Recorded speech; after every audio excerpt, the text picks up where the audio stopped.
Παίρνω το χαρτί και μια πένα και γράφω για εσένα. Θέλω να σου πω το πόσο σ' αγαπώ.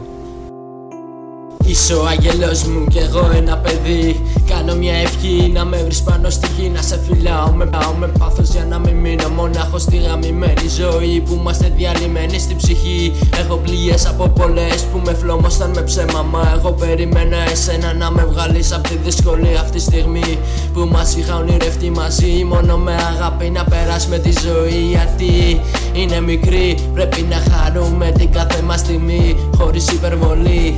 Από τότε που σε γνώρισα μαζί σου κόλλησα, στορκίζομαι, προσπάθησα να σε ξεχάσω. Όμως δεν τεπέτεψε το μυαλό και η καρδιά μου. Γι' αυτό μωρό μου το story συνεχίζεται και δεν τα παρατάω, γιατί ακόμα σ' αγαπάω. Μακάρι να βγαίνει αληθινή η ευχή που έκανα πιο πριν, να ήμασταν μαζί σε άλλη εποχή. Μωρό μου σου υπόσχομαι θα είμαι πάντα κοντά σου, να λύνουμε μαζί όλα τα προβλήματα σου. 6 γράμματα δεν μου αρκούν για να εκφράσω όσα συναισθήματα έχω μες στη ψυχή.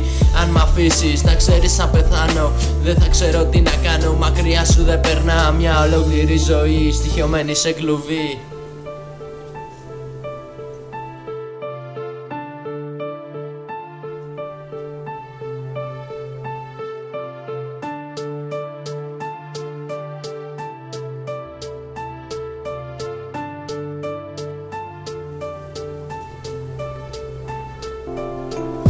Θέλω να σε έχω, θέλω να σε προσέχω. Αγάπη, λέξεις με αισθήματα. Βλέπεις μου αρέσει να εκφράζω με ποίηματα. Σ' αυτά βρήκα πατήματα και θέλω να σου πω πως είμαι ακόμα εδώ και θα είμαι πάντα δίπλα σου. Να ξέρεις αγαπώ, να ξέρεις αγαπώ. Είσαι στο σκοτάδι μου κάτι σαν φυλακτό. Είσαι ένα αστέρι μαγικό. Είσαι στις βλέβες μου ναρκωτικό. Όταν μου πες θα μ' αφήσεις έπεσα απ' τον ουρανό. Δεν ήξερα τι κάνω, το πως και που πηγαίνω. Και κάπου εδώ μ' αφήνει το στυλό.